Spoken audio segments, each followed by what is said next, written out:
Welcome to our next installment of 5 Minutes of Zen. We've been covering a lot of ground in this series. We've been talking about relinquishing thoughts and why one would want to do that, how thoughts link together and just keep us squirrel caging on so many things. And we were saying that the reason one would want to engage in a Zen practice in the first place would be to relieve some of the stress and anxiety and sleepless nights that we have.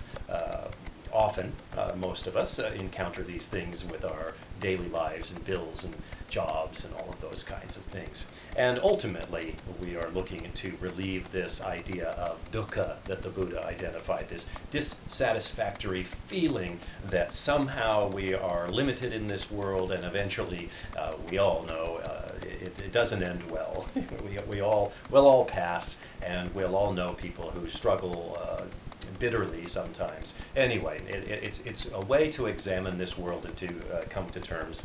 Let's start the clock real quick so we don't go too long. To come to terms with how things work, how our mind works. Because mind is the central idea in Zen. Zen is all about what your mind is, how to observe that mind, and how to realize that this world is mind. So today's talk is going to be about a very old teaching, one of the first, given by the historical Buddha. If in fact we can access a historical Buddha, we would do this through the earliest scriptures of the Theravada tradition, one of the oldest being the Digha Nikaya. These are the long discourses of the Buddha, and then there's middle-length discourses called the Majjhima Nikaya. You get the idea. There's a lot of talks that were written down as if these are the things the Buddha said when he talked about his enlightenment and his path to finding enlightenment for others. Plus, there's a lot of talk with other meditators and forest dwellers and people who renounced their regular lives to find the truth. The Buddha encounters these folks and talks to them. In one of these particular discussions, called the Potthapada Sutta, a teaching in the Digha Nikaya, the Buddha identifies 8 jhanas. Jhana is a word in the Pali language that the Buddha taught in, and it just simply means meditation. So we have the Sanskrit word dhyana, the Pali word jhana. These are the same thing. This is a meditative state of mind. Again, we talked about in China when Bodhidharma, the Buddhist monk, took his way of teaching Buddhism there. He started the Chan school, which when it got to Japan became called the Zen school. All of these terms for meditation. So let's run through the first 4 jhanas that the Buddha identifies and defines with this Potthapada. The first is that kind of the initial stage that most meditators start in, and that is the withdrawal of senses. We are so often have these outflows of mind following how we see and touch and taste and smell and hear, and we go about this world collecting data through our senses, and that's a perfectly good thing to do.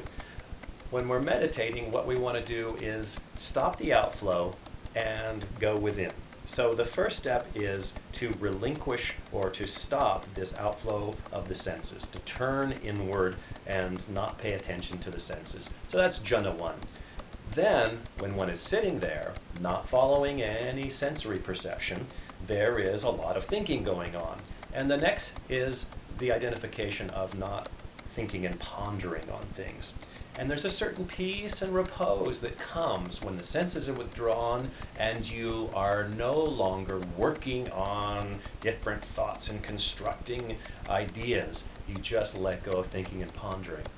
Then you can move into the third jhana, and that is an equanimity and repose that comes. It's a mindfulness that, yes, mind is present, and it can do all of this thinking, and it can reach out through the senses, but you're not doing that. You're just having a nice equal feeling about the mind.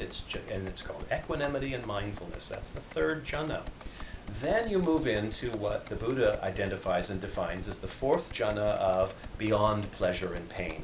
So much, we're going to run over a little bit, so much of what we do is about aversion and attraction. We don't want these things and we would like more of this. That is one of the things that pulls us out of our shell. we're trying to get away from certain things and trying to bring more things in. So as we're sitting there, we're not thinking and pondering, we're in this equanimity and mindful state. We relinquish this attraction to things and aversion to things. Even when someone's meditating and hoping for some great bliss, they're really still engaging in an aversion to this world and an attraction to some world that they've made up in their mind. So you have to even get beyond that. And so in these first 4 jhanas that the Buddha identifies and defines, you are withdrawn from the senses, you are relinquishing thinking and pondering, you're maintaining an equanimity and mindful state, and letting go of pleasure and pain. So we're at that step now. We'll talk more on the next episode.